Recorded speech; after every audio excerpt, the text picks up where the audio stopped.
Hi, this is Bill McDonald from Las Vegas, Nevada, and I play at Las Vegas Paiute. This is Golf Smarter number 997. Max Homa had this great comment. He said, if you don't play this game for a living, screw the rules, have fun. This game is impossible. There was an interesting story right before Live. Dustin Johnson, for the year, hit one approach shot on a par 4 with more than a 7-iron. For the year. Tuesday, I played golf. I hit 5 approach shots with more than a 7-iron. We're playing a harder game than the pros play. All of us are. We're playing golf courses that are not perfect manicured. We get various lies in the fairway. They really don't. We're playing greens that may have spike marks or leaves or whatever we have to deal with. We don't have their skills, but we're playing a harder golf course. We're a longer golf course to our strength profile. You know, this whole thing about the rules, my thing is, if you're playing in a competition, yes, you have to play by the rules. But if you're playing with your buddies and the only competition is if somebody makes a birdie, we're all going to take a shot, then why not give yourself a chance to make birdies? And you hit it nice drive in the fairway and the ball's sitting in a funky lie because it's not a tour caliber golf course, then roll it onto a good lie, for Pete's sake. I'm going to get skewered by some golfers for that. But if I'm playing for fun, why do I want to fight bad lies when I've hit good drives?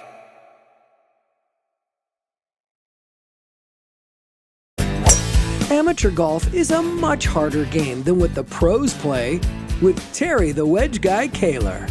This is Golf Smarter, sharing stories, tips, and insights from great golf minds to help you lower your score and raise your golf IQ. Here's your host, Fred Green. Welcome back to the Golf Smarter podcast, Terry. It's great to be back, Fred. Always fun. God, we've been doing this a long time.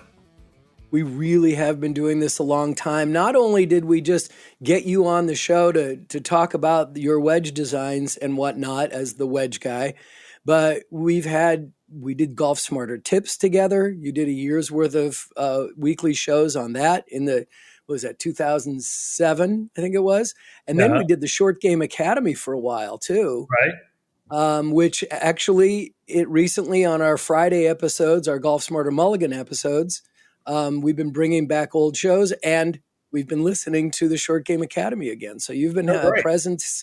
You've been a presence here for almost the full 20 years that we've been doing this. Yeah, close to it. It's been great. It's been fun. We've covered a lot of ground, and there's always new things. Yeah. That's, I'm coming up to 1,000. It's like, wow, 1,000. Do we start all over? Go back to one? Oh my gosh. So how's business, man? You've got Edison Wedges, and you're the founder of this company and innovative director, right? Right. What's going on? How's business? Well, we continue to push the envelope with wedge design. We've had on the Edison 2.0 version. This is our second full year with it, and it just following basically what I've been believing in and extolling the virtues of wedges since you've known me, 20 plus years, 30 years, that wedges designed for tour players are not going to give the recreational golfer, your rank and file listener, your 8 to 20 handicapper, they're not going to give that golfer the kind of performance he or she is getting out of their game improvement irons and their hybrids and their big drivers and their high MOI putters and everything in the recreational golfer bag. Everything in that bag is some kind of a game improvement design to help them hit better iron shots, make more putts, hit longer drives, and yet 98% of them are trying to play the wedges the tour players play, and it's the most finicky golf club in the bag. And they wouldn't dream of teeing up, putting his tour blade irons in the bag. Playing a 3-iron, they wouldn't dream of that. And yet they're trying to work with the wedges. And, I'm the lone voice in the wilderness about you are not good enough to optimize that golf club. Rory McIlroy is, and Scotty Scheffler is, but the rest of us are not. Even low single digits, we do not have remotely the kind of skills and touch those guys have. And so why try to play a golf club that requires precision impact on every shot? Because wedges by nature are the hardest clubs to hit. We'll come back to that. But, I continue to be the voice in the wilderness that, your wedges need to be different than their wedges, just like your irons and your hybrids and your driver need to be different. Your shafts need to be different, your ball you play. So That's been my story for 30 years, and because it's right. It's true. And you're sticking to it. I'm sticking to it because I know it works. Yeah, that's right. That's right. I would say that of all the clubs, and not only for myself, but the people I play with and that I watch, that the most difficult club, or the most frustrating, I would say, would probably be starting with the driver. That's where people are like, oh, shoot, I'll try it again. But the wedges, the short game stuff, is where you see most frustration and anger. A listener once told me he was playing with his dad when he was a kid, and he got upset and threw his wedge, and his dad was like, son, you're not good enough to throw your wedge yet. That's a good one. Well, when I grew up playing golf, and I've been very blessed in life, I turned 73 last week. And, I grew up with when I was 5 or 6 years old, I had a persimmon 2-wood and a 5-iron and a 9-iron and a putter. And through my early 20s and even into my 30s playing persimmon drivers, and the driver was the hardest club to master. And we didn't carry a lot of sand wedges. Our pitching wedge had 52 degrees aloft, and you pitched the ball with it. Well, it's reversed now because the big high MOI 460cc drivers are so forgiving. They're so long. I mean, and your every shot is hit off of a tee.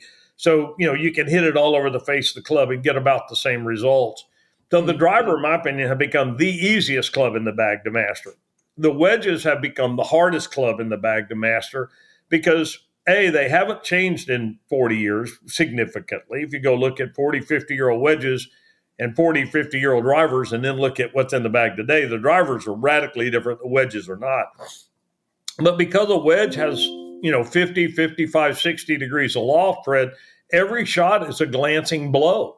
It's very hard to make consistent contact with a wedge, whereas a 7-iron, 29, 30 degrees aloft, it's a pretty direct blow. The driver with 10 to 12 degrees, a very direct blow.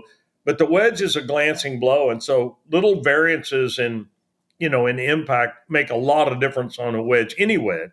And my work has always been to try to equalize that smash factor up and down the face of that club. Because we had a lot of wedge shots high in the face.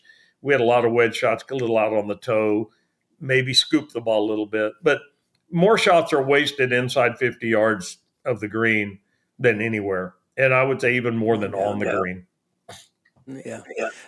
I have the joy, the beauty of, since I started playing golf in my early 40s, and I didn't start like you start as a kid. So many people that I come across that when they did start playing as a kid, they've got hard and fast rules of how they're supposed to be doing things or what they like and what they don't like. And as someone who started later in life, I'm wide open to new ideas all the time, right? And when I present new ideas like this to these hard and fast players, they're like, no, that's not the way we do it. It's like, yeah, yes, it is. Now it is, and we ain't going back. Well, if you're playing low single digit golf and you're doing it your way, then your way is probably right. But if your way is still delivering scores in the 80s and 90s, then your way isn't right. I mean, be open to doing something different. And I wrote a blog a while back, and I think one of the biggest things that drives people to be frustrated and stuck in the high 80s and 90s is this concept. I'm kind of going off on a tangent here, but I do that. But this idea that we play golf heard this show before. Left-handed. And I think the idea of playing golf right-handed or left-handed, it takes people down the wrong path. Because in my opinion, Phil Mickelson plays golf right-handed. And the rest of us that, Roy McIlroy, Tiger Woods on down, we play golf left-handed because we play golf from the left side of the ball. If you're facing the target, if you're going to play from the left side of that ball, then you play left-sided. You don't play handed. You play sided. And Phil Mickelson, looking from the ball down the fairway, he's standing on the right side of the ball. He plays right-sided because this is a game of backhanding the golf ball. You've got to swing the golf club and not hit at it with your right hand. And the idea that you play right-handed means I'm going to take the club in my right hand, my master hand, and I'm going to take this 2-inch striking surface. I'm going to put it behind my head, and then in 0.2 of a second, I'm going to deliver it squarely to the back of the golf ball, right in the center of the face. And I've got the eye-hand coordination to do that. You don't. Nobody has that right-hand coordination. And if you play with your lead side, your error factor comes way in. Yeah, we can still hit bad shot, but almost invariably, every mid to high handicapper, you can tell they're trying to play the game right-handed, and you'll never groove it. You'll never get there. Whoa. I'm kind of blown away. Never had that thought in my head about playing from sided versus handed. Yeah. It really kind of rattles my perspective on things. Yeah. That's incredible. Your blog is The Wedge Guy? Yes. And I write the blog for Golf WRX as The Wedge Guy, and then we publish that blog on our own website as well. And is that available on Substack? Are you doing that too, or are you not there yet? Not doing that at all. Really just, my publishing arrangement with golfwrx.com is I write for them, and they're the exclusive publisher of that. But, but we do reproduce those blog posts on our own website for the Edison followers.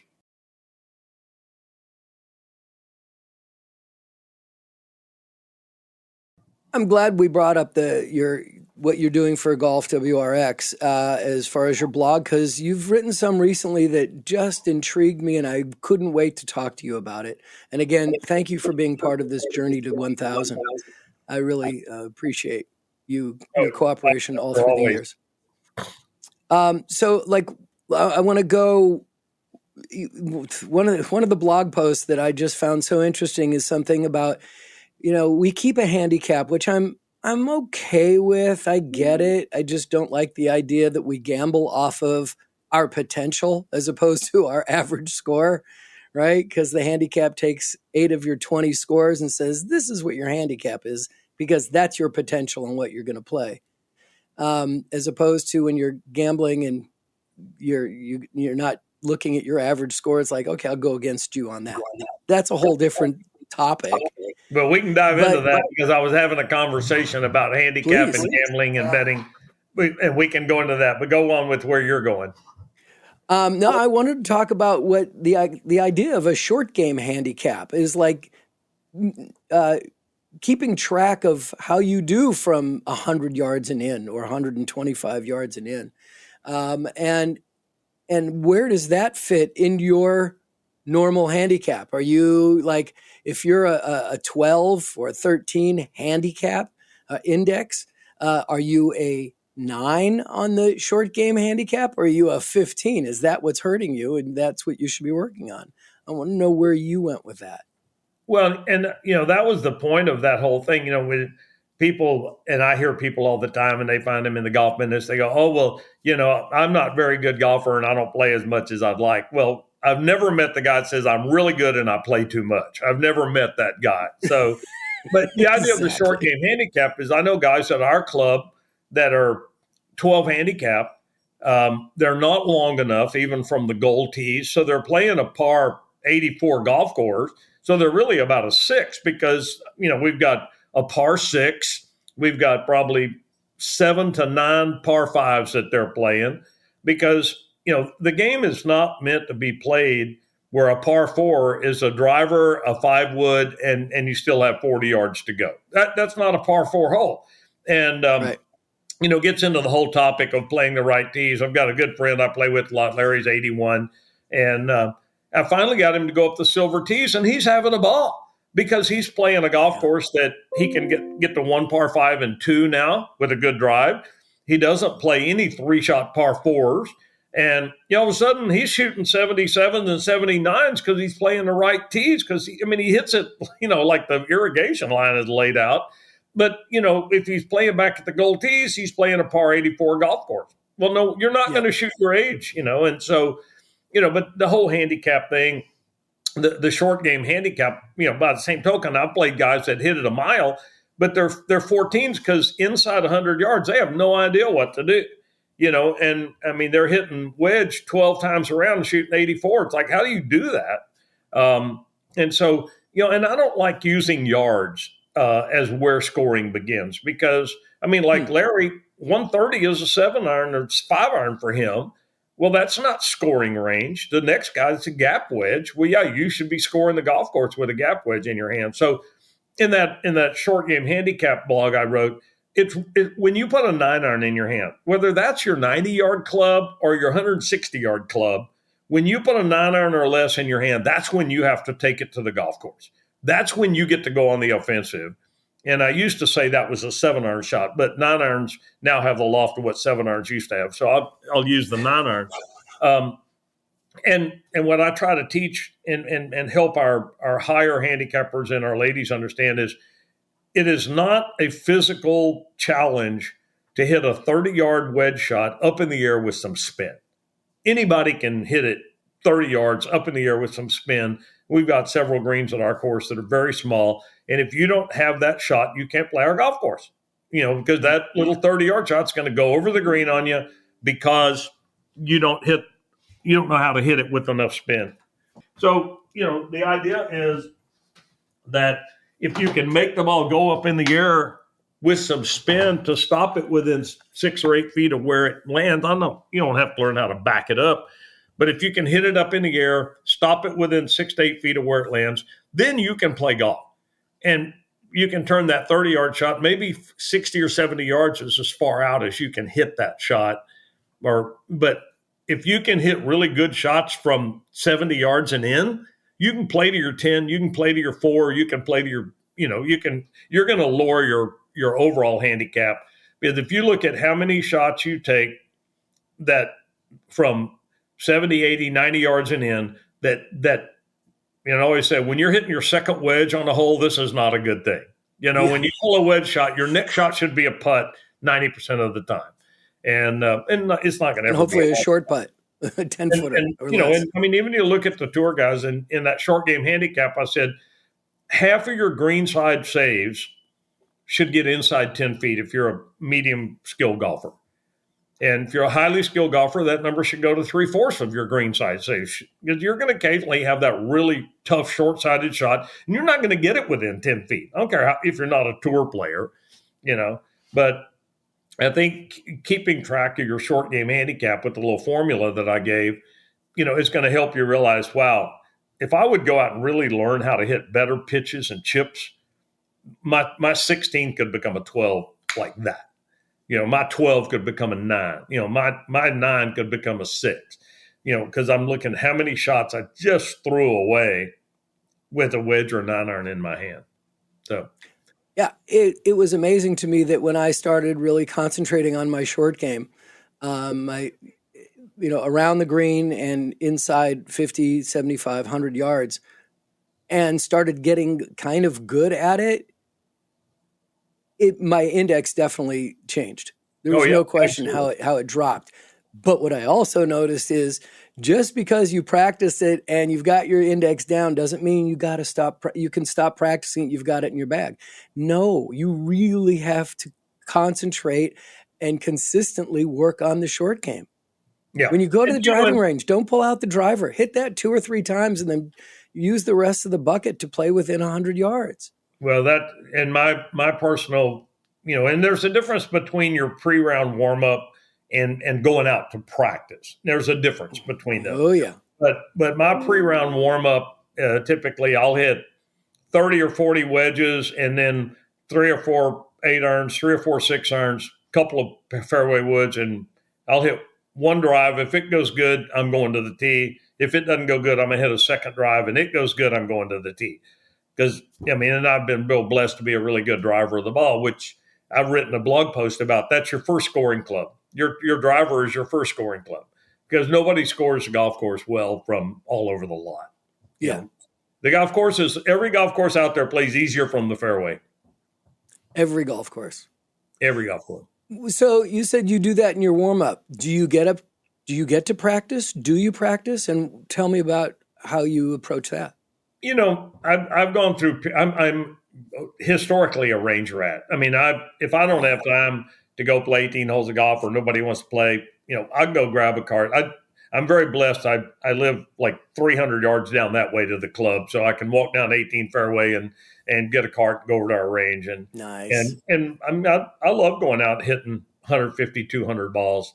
But I'll hit half of those with wedges and short shots, just practicing making the ball do different things, from 10 to 30 yards, making the ball do different things, different flight. and experimenting because, I mean, I do this for a living. So I'm always experimenting with different things. Maybe I saw a tip that somebody had on hitting this wedge shot or that shot or whatever. And I'm always messing around going, hey, I think I want to change my ball flight from slight fade to a draw, just see if I like it. And so I'll go work on something like that. It's like going to the lab for me. And, I pull out old stuff too. I'll go find a set of, 1975 Hogan blades and going, I remember when I played those. I wonder what they're like now. And so, I'll go do things like that.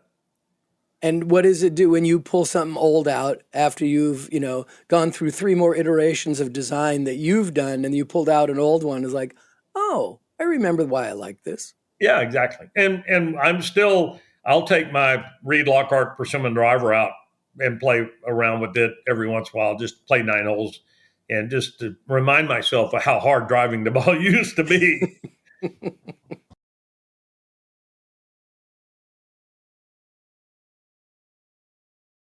One of the blogs that I was interested in, and this is going to go to a couple of different topics in our conversation, was playing by the rules for the amateur golfer.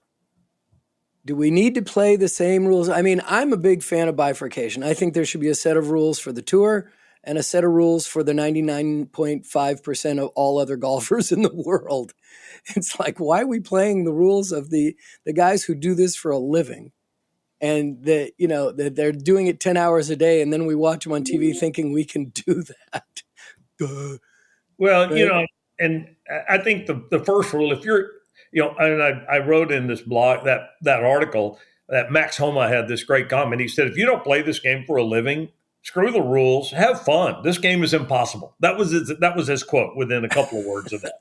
Awesome. I mean, golf is a very hard game. And I've written about this before too. Like I kind of go back and forth, being 73. If I'm the only guy in our group that I'll play the men's regular tees most of the time, but I'll go up and play the gold tees with the guys every once in a while. And when I do, to me, it's like now I'm playing PGA Tour golf because I'm hitting 12 wedge approaches. I got 2 par 5s I can hit with a middle iron. And, and I never have to pull a, other than those par 5s, I don't hit any approach shot with over a 7 iron. And I played the other day. I had a golf writer in town, and so we played the white tees. And my golf course from the white tees, it's a 5, 7, 8 iron golf course. Well, tour players don't play 5, 7, 8 iron approaches. They play wedge and 9 iron approaches all the way around. There was a interesting story right before Live. Dustin Johnson for the year hit 1 approach shot on a par 4 with more than a 7 iron for the year. Okay. Tuesday, I played golf. I hit 5 approach shots with more than a 7 iron. So, and he did it in a year. So we're playing a harder game than the pros play. All of us are.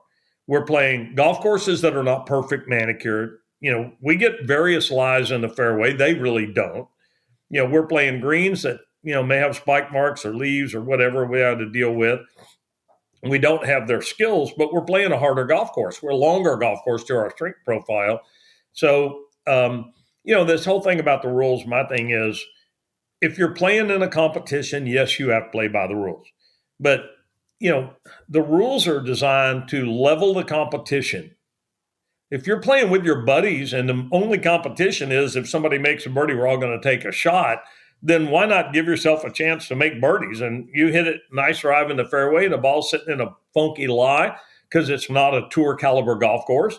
Then roll it onto a good lie, for Pete's sake. I'm going to get skewered by some golfers for that. But if I'm playing for fun, why do I want to fight bad lies when I've hit good drives? Why do I want to do that? I'm playing for fun out here today. And I mean, I know there are groups out there that, but I've played golf courses that I played the ball down all the time.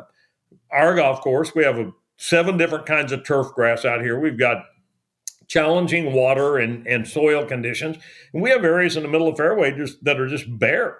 Well, roll it over to a decent line, hit yourself a 9 iron or a 7 iron, whatever you have. I'm not going to put a tee in the ground in the fairway or anything, but you can carry There's some things that go too far. You can carry this rules thing too far. And hey, the rules of golf say you hole out every putt. How many people really do that? Yeah. So my contention is very few people really play by the rules. When you hit a putt up and it finishes 4 inches from the hole, do your buddies hit it back? Because that's a violation of the rules of golf. And so I think it's a matter of, play golf for fun, play golf for enjoyment, play golf for the challenge. If you're playing golf at a high competitive level, then yeah, you need to play by the rules as written because you're matching yourself to other people in a competitive environment. Yeah, I mean, and most of the time, people aren't playing in a competitive situation other than they got $1 on it, right? Or $5 or $50 or whatever it is. They got money on it. So at that point, just agree to the rules before you start. Yeah, we can roll them. I mean, we do that at our club all the time, even in our tournaments. Hey, we're rolling them in the fairway. Yeah. And, we're playing it as you find it in the rough. So, And if the ball's in a divot, it's okay. Take it out. We can't hit that shot. Yeah. And, you hit a great drive. It landed in a divot. I'm sorry. Go ahead and move it. So, or, in most golf courses, most of your listeners are not playing the nation's elite golf courses that have perfect lies everywhere. That's just not the golf that the rest of us play. And so, we're playing, we're playing a tougher game because we're playing a golf course that isn't as manicured perfect. And, we're hitting longer shots into the greens. And, it's a lot easier to navigate a tough lie with a wedge in your hand than it is with a 5-iron or a 5-wood.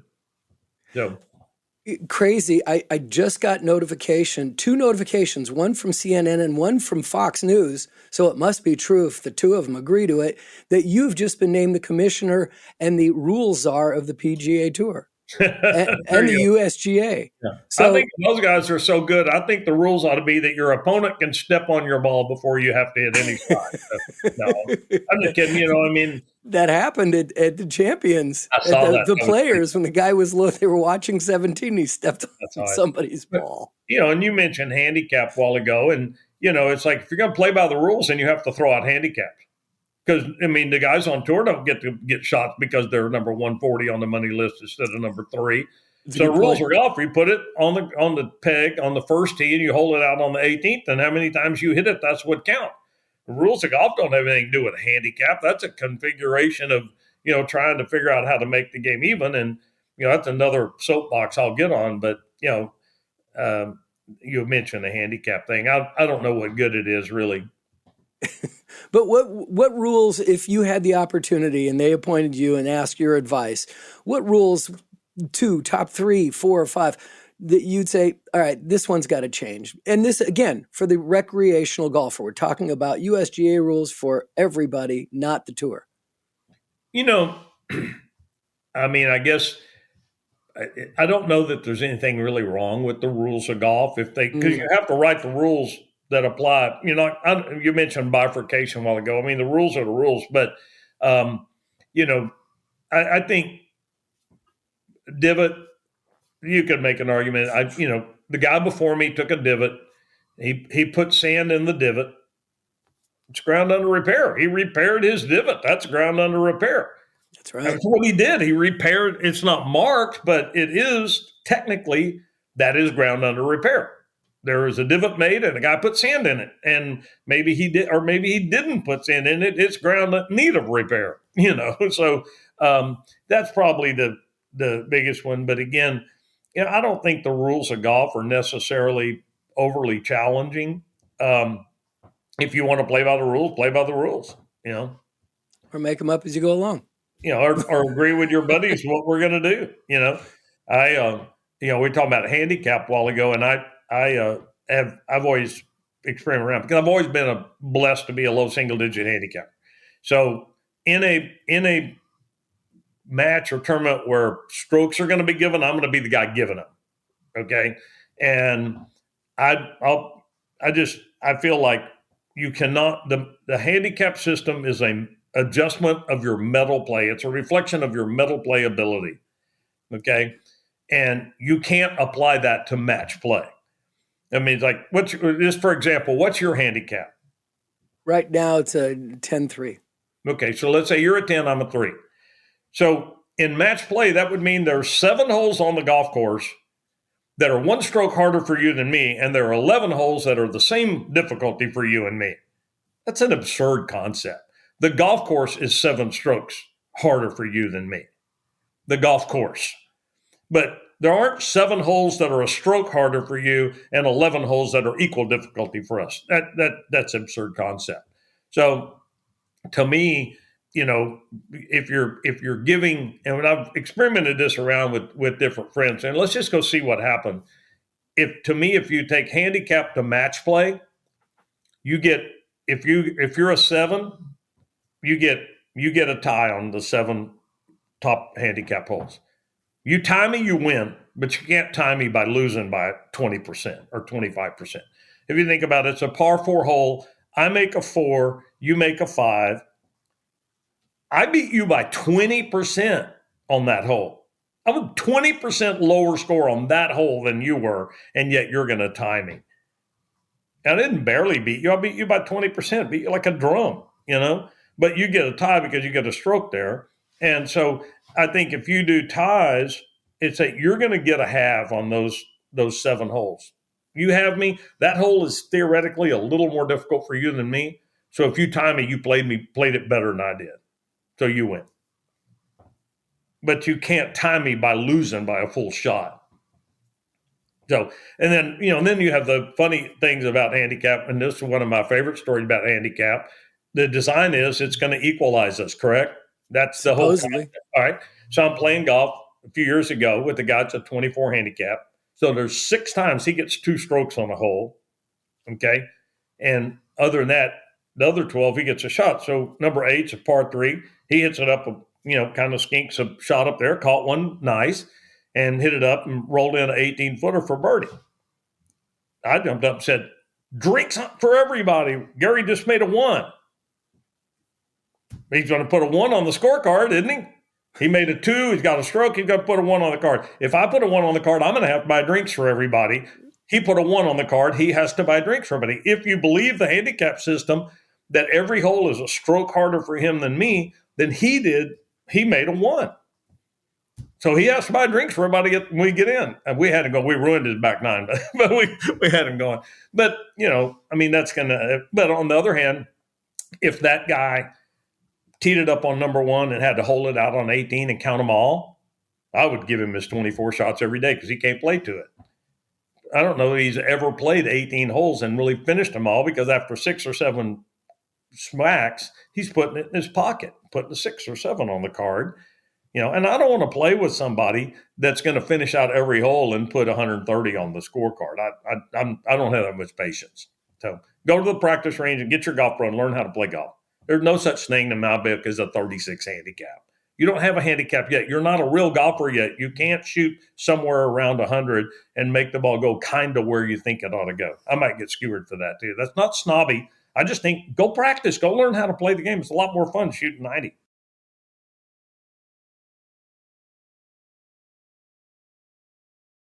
Have you been watching TGL?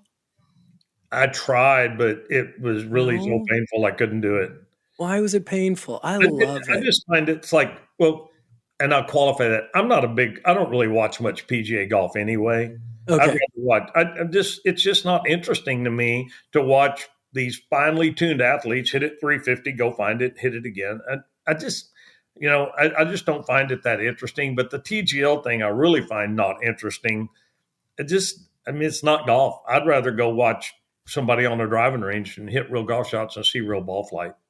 What I'm starting to think about this is that, one of the things that I've learned over these 20 years and talking to people is so many people are trying to grow the game, right? Get more people. And the 2 things that I've witnessed in this time frame that grew the game, I'll say 3 things. One was Tiger, the interest in Tiger Woods when he was young and vibrant and winning everything, because he had not only low scores and you were just excited to watch him play, but he had charisma. There's some great players out there now, but they don't have the charisma to attract a large audience. Second thing was, I think, Topgolf. I don't know if it necessarily grew the game, but it got a lot of people to put a golf club in their hand. But as somebody recently told me, listen, how many people go bowling for fun, but then go out and buy a bowling ball? Maybe not, right? So So maybe Topgolf didn't really grow the game for green grass golf. And the third thing that we saw that grew the game more than anything was a global pandemic. Yeah. COVID was the best thing that happened to this game in a lot of ways. Yes. Sad to say, but because everybody started working from home and realized I can do my workload in 4 hours and go play golf this afternoon instead of having to be at the office. Well, it's something I can do with my family outside when we're allowed to be outside. Now, right? There was the that downside too. of that is, and it's a challenge that we have at our club and everywhere else, is we put everybody in their own cart. Now we can't get them off of the single rider carts. It's hard to get people back. Hey, pair up and let's get the cart traffic off the golf course in our particular club, not every club, but it's a club wide problem because the way we kept everybody on the golf course, everybody took their own cart. Yeah. Well, now they got used to riding in their own carts, and now I got a fivesome out there with 5 carts beating on my golf course. Yeah. I played on a single rider cart recently and I loved it. I thought, wow, what a great way to speed up the pace of play when you have a foursome, because now everyone's just, sure, you can drive next to each other when you're going down the fairway, but now you all go to your own ball. You don't do migratory golf where 2 people or 4 people go to one ball, then they go to the next ball, then they go to the next, right? That just I don't know why everything. they do that. I mean, the way we play, I mean, to me, you get to your buddy's ball and yours is across the fairway 25 yards up, you know about where it is. Grab your rangefinder, a couple of clubs, go over there and start getting ready. And, exactly. I think ready golf is what speeds up golf. And people just don't play ready golf. And, you'll see, like say, you drive up, this guy gets out of the cart, figures his shot. His buddy's sitting in the cart, twiddling his thumb. And then he hits the shot and fills his divot, puts his club back in the bag, and then they drive 10 yards over to his ball and he goes, oh, let me think about my shot now. It's like you could have been doing that while your buddy was hitting. And absolutely. I mean, ready golf. And that's another reason why I just kind of don't enjoy watching PGA Tour golf, because it's kind of like watching paint dry. I mean, it's like, really, you're playing twosomes with a caddy and you're going to take 5 hours to play around the golf. Give me a break. We play fivesomes and we play in 3.5. So, I mean, 4:20, 4:30 for a professional round of golf ought to be plenty of time to go do it.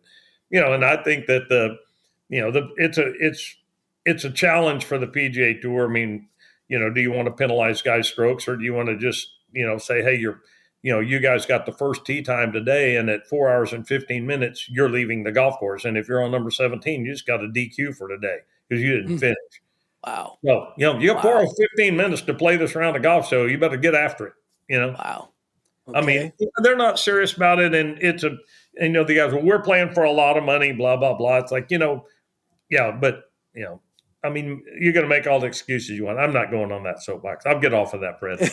Well, my soapbox, I'm going to climb back on for a second, because I think we're talking about growing the game. I think simulator golf has something there that could, first of all, you can play around in an hour and a half, a full round.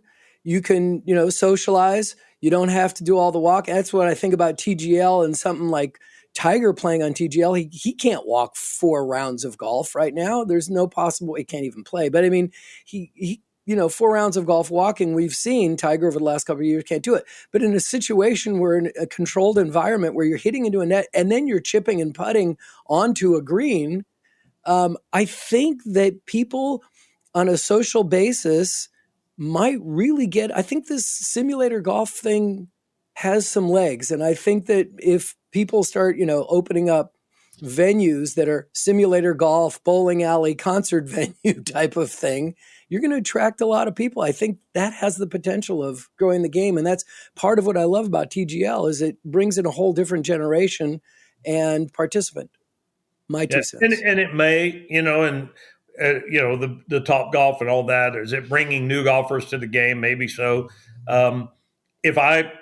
If golf went to a point where I couldn't see the ball flight, I would not play. To me, the biggest thrill is feeling impact and seeing that ball do exactly what you designed it to do. Man over matter. That I made that little 1.68 ounce sphere do exactly what I wanted to, and particularly like we played yesterday, Tuesday, in a 25 to 30 mile an hour wind. I mean, it's like, wow. making the golf ball do what you wanted to with that wind, whether it's into the wind or downwind or crosswind. To me, that was one of the most fun rounds of golf. I ended up shooting like 77, but it was one of the most fun rounds of golf because it wasn't about it's a one club wind or two club wind. It's like, hey, I got it 25 miles an hour blowing right to left, right at that pond that's bulkheaded on the left of the green, and right of the green is not going to be an easy chip.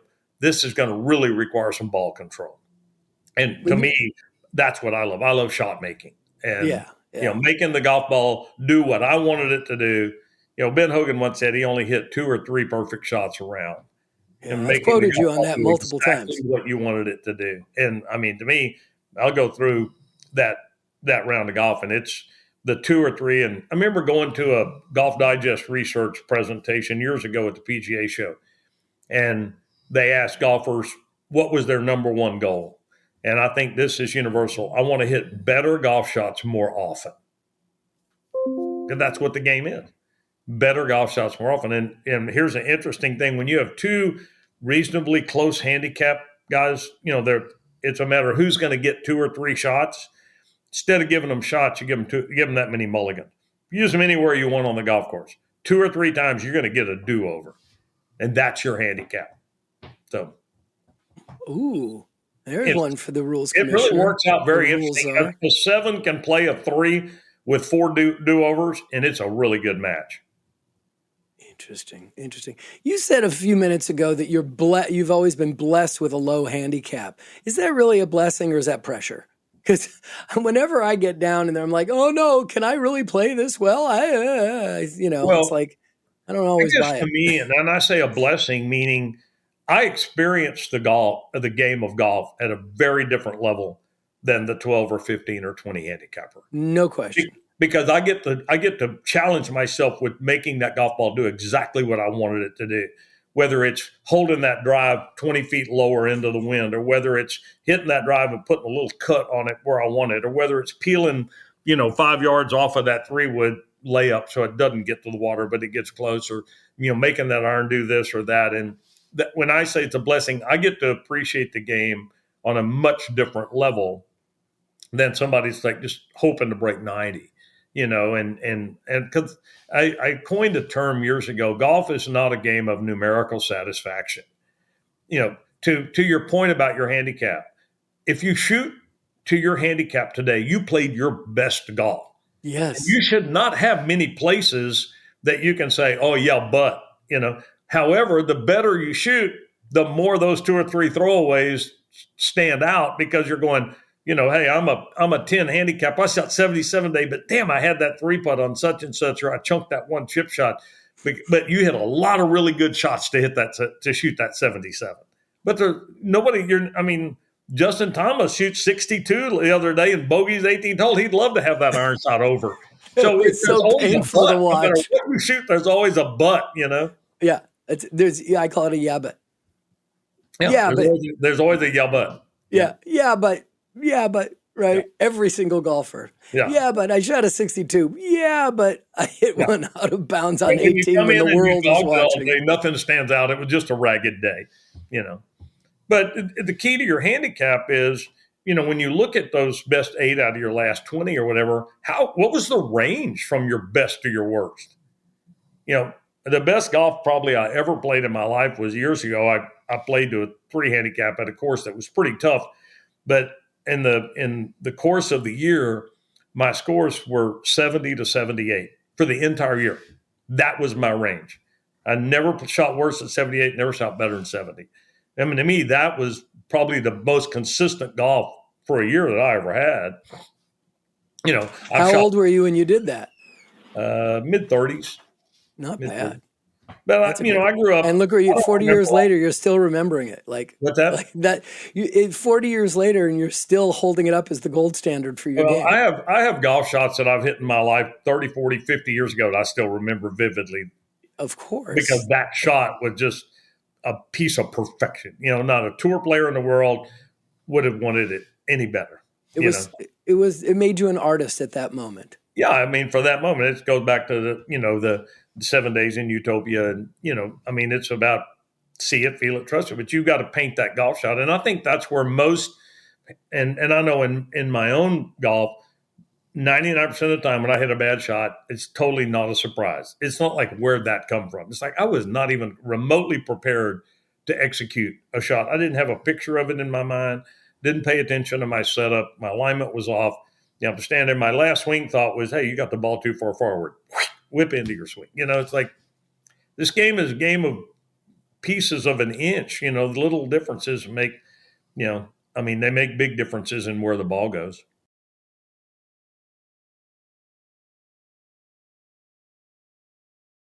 Terry, I can never let you leave without asking you about wedges and wedge play. And I think like the biggest question that everyone would always have about the wedges they carry is how many wedges should the recreational 12, 15, 18 range handicap player, how many wedges should they carry? I've been asked that question for 30 or 40 years that I've been in the business. And I think the numbers changes because the iron manufacturers continue to crank the lofts down on irons. Mm. And so what makes a wedge a wedge? Is it the number or the letter on the bottom of the golf club? Does that then determine it's a wedge? Is it the amount of loft that the golf club has on it? Is that what makes it a wedge? And I think that's where the thing begins. I think that when we'll use the term wedges, for your clubs over 45 degrees of loft in your bag, but a 45-degree club that has a P on it, it's not really a wedge. You can't hit a soft pitch shot with loft and spin with a 45-degree golf club. So I believe wedges, we make at Edison, we make wedges down to 45 degrees to replace the P club, as I call it. But wedge play really begins at around 48 to 50 degrees. That's where a club to me really becomes a wedge, where I can put some loft on the ball, some spin on the ball. And I think the average person needs 2 to 3 of those in their bag, 50, 55, 60, 47, 51, 57, whatever you're golf gapping. I think that the idea of a full wedge is not the same as a full 7-iron. A full swing pitching wedge is about 80% of the speed of a full swing 7-iron, because the faster you try to, or the harder you try to hit wedges, they tend to go higher and shorter. They don't go further, and you lose control, you lose spin control. So I think a controlled wedge for even for tour players, a controlled wedge swing is going to give you the most consistent results. The biggest, so to answer your question, I think, 4 to 5 degree gapping after your 9-iron is going to give you optimum swing to swing, club to club precision for dissecting a golf course. So if you have a 5-iron in your hand, 30 feet long or short's pretty damn good 5-iron shot. But if you have a gap wedge in your hand, 30 feet long or shot's not very good.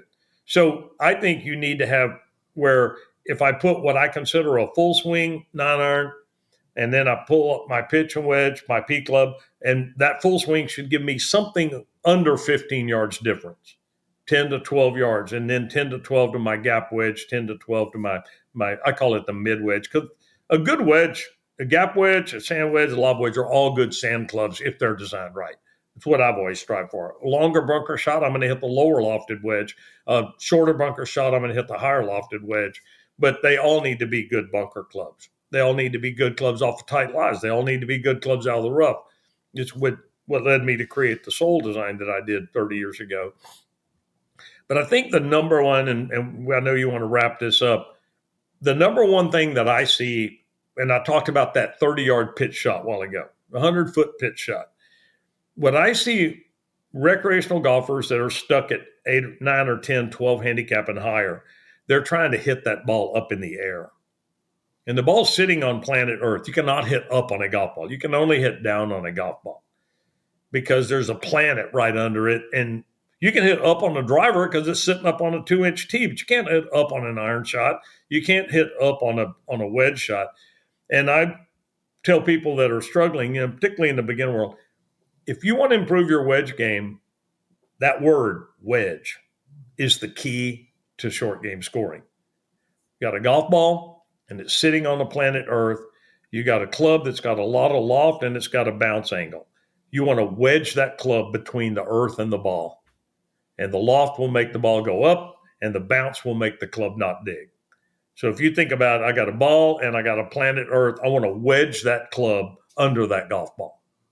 And then the ball will go up in the air with spin if you do that. You don't have to dig a big divot. You don't have to hit down on the ball. You don't have to think about any of that. Just wedge the club between the ball and the earth. And I mean, a wedge is designed to separate two things, right? You want to separate that ball from the earth, then drive a wedge between them. Kind of an interesting angle on it. No, I love that. I learned a lot just in this moment from that. What do you mean a good bunker club? What is a good bunker club? Depends on the bunkers. I mean, like our golf course, and we have a challenge with our bunkers. We have a very high water table. So we have bunkers that the water actually migrates up into them. So we have, like our number 7 is a par 3. If you pull it in the left bunker, it's below the level of the green. It's wet pack sand all the time, wet pack. But the bunker on the right is above the level of the green, and it's a little drier, fluffier sand. So what kind of bounce do I need on my sand wedge? Well, it depends on which side of the green I hit it on number 7, right? So I think what makes a good bunker club, I see this advent of these big, super wide sole wedges that are specialized bunker clubs, but they don't work off of tight lies. They don't work off that wet back sand. And again, I think that the same thing goes for good bunker play. If you think about just wedging that club, I think people get all wrapped up about hit 2 inches behind the ball, 1 inch behind the ball, all that. Nobody can aim the club that accurately. That's a mid to high handicapper. Just think about, wedging that ball out, letting the club go in. And you have to lay the face open on a wedge in the bunker. And if it's wet sand, you lay it open just a little bit. If it's dry sand, you lay it open a lot. But you have to match the sole design to the kind of sand that you have. And if you play a course with tight fairways and very soft bunkers, you probably need one of those wide sole sand wedges. And if your ball isn't in the sand, leave it in the bag because it will not work off of tight lies. So what makes Edison wedges unique? It's the way we position the mass on the golf club, where if you look at conventional wedges, the top 2/3 of the club is very thin. And we hit the ball up in the middle to the higher part of that face because we're recreational golfers. We don't hit it down on the third groove like tour players. So what makes Edison wedges what they are is tour design wedges are designed for tour players who hit it on the third groove almost all the time. That club is optimized for them, their game, their skill set, and they hit it on the third groove. The rest of us, we make contact around the 5th or 6th groove because we play fluffier fairways. We don't have their skills. Very simply, I just optimized Edison wedges around the 6th groove instead of the third groove because I don't care about tour players. They got everybody else taking care of them. And because we did that, when you do hit it down around the third groove, the Edison wedges spin the crud out of the ball because the CG is so much higher. And tour players do not want more spin on their wedges. They can't keep the ball on the green half the time anyway because they spin it so much with their club head speed. So it's really, I designed wedges to be the great complement to your cavity back irons to help you hit the right trajectory with the right spin. And how's business? It's good, the wedge category. I mean, we're a small challenger brand, and it's people think they have to play, the ball that the tour guy plays and the wedge the tour guy plays, but they're not playing the iron the tour guy plays. So the biggest challenge for Edison Golf is play this golf club, give it a try. You're going to see a difference. And it's just a matter of having enough marketing budget and reaching enough set of eyeballs and telling a story that makes sense to people. Wouldn't you like your gap wedge and your sand wedge to be as forgiving as your 7-iron? Your 7-iron lets you get away with stuff. Your wedge doesn't. Why do we tolerate that? If you gave me a driver that was big, but it had a sweet spot the size of a pencil eraser, I'd give it right back to you, right? I want to be able to hit that driver all over the face. I want to be able to hit that 7-iron pretty much all over the face. Why don't you get a wedge that I can pretty much hit all over the face? That's what drives me and drives Edison. I'm going to give you a wedge you can hit pretty much all over the face and get about the same results. Something that seems so obvious, and it's a shame that it is so obvious, is that for a small manufacturer like yourself at Edison Wedges, it's getting the exposure on the TV, people, the high level players playing a club like that. We've witnessed, we talked before we started recording, we were talking about Lab Golf and their success story. And a lot of it has to do with the fact that people are seeing this club, which is unique in its design, to say the least. They're seeing it on the tour and their sales are exploding. And we don't see that happening a lot. How does a company of your size survive with a great product that's not getting the exposure that most golf manufacturers need? Well, if you look on TV, the cameras are at the green and they can see a putter. And you and I have exactly the same ability of any tour player to take a club back 4 inches and get it back square to the ball. I mean, take it back 8 inches, get square to the ball. We do not have the ability to wrap the club around behind our head and get it back to the ball with the consistency they do. And the further you get from the hole, the more physical talent takes over. I mean, one of the best putters I've ever seen in amateur golf is a guy that he only had one arm. But he was a deadly putter because he only had to move the club this far. Now, could he drive it 280? No, he couldn't drive it 280. And he couldn't hit all the different shots. But on the greens, he could take it back and through and roll the ball as good as anybody you'd ever seen. The great equalizer. And so a putter, and Hogan said that putting and golf have nothing to do with each other. They're two entirely different sets of physical actions. It's like, hey, Lucas Glover doesn't use a sweeper off the tee, does he? No, he plays a conventional driver and conventional irons, but he goes to something radically different for the process of rolling the ball across a green with consistency. That's a different challenge altogether. It's the only shot in golf you do not want to leave the ground, right? And it's the only shot in golf that a great one can go 5 feet. No great drive ever went 5 feet. No great 7-iron shot ever went 5 feet. But there's a lot of great putts that only went 5 feet, right? So it's a different game entirely than striking a golf ball. So true. So true. EdisonWedges.com. Yes, please, I'm more than happy to let you pitch it to the listeners here. Get them to go to EdisonWedges.com. This is your soapbox. Go for it. Well, we're doing something very different in golf. And if you're a golfer, you spent a lot of time and energy finding the right irons that are forgiving, the right driver that's long and forgiving. The right putter helps you make more putts, and you're suffering with these tour design wedges. You're not playing tour blade irons. You're not playing X100 shafts. You don't have the skill set that the tour player does, and that tour design wedge was specifically designed for the skill set of a tour player.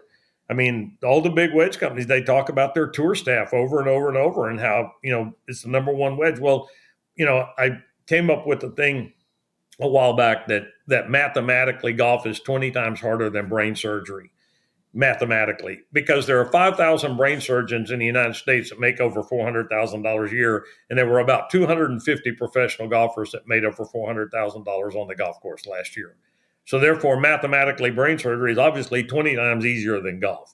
So, but the fact is, you don't cut your steak with a brain surgeon's scalpel, and you're not going to optimize your greenside scoring and your wedge play with a tour player's scalpel. I mean, these are scalpels for these guys. They are surgical instruments around the greens. We watch them every week. These guys are magical. And I told a guy one time, said, well, how do I know when I'm good enough to play a tour design wedge? That's easy when you would take Phil Mickelson on $100 a shot in an up and down contest. When you have that level of skill, then play his wedges. Wow. And follow the wedge guy at golfwrx.com. Yep. We write every week. I write every week at Golf WRX, cover all kind of topics. And we had a fun one I wrote a few weeks ago, the 3 surefire ways to never get better at golf. And so I have a lot of fun writing it and sharing different perspectives on the game. And and again, if you're a 4 handicap or a 14 or a 24, you play a different game, but you can still get the most out of it by being really good inside wedge range. Well, Terry, it's this is exactly why I wanted to have you in the lead up to episode 1000 to showcase some of the great guests that we've had on the show, because it's not only entertaining every time you're on, but it's a hell of an education, and I really appreciate your time, your energy, and your passion. Well, it's always fun, Fred, and so I hope I'm on before episode 2000.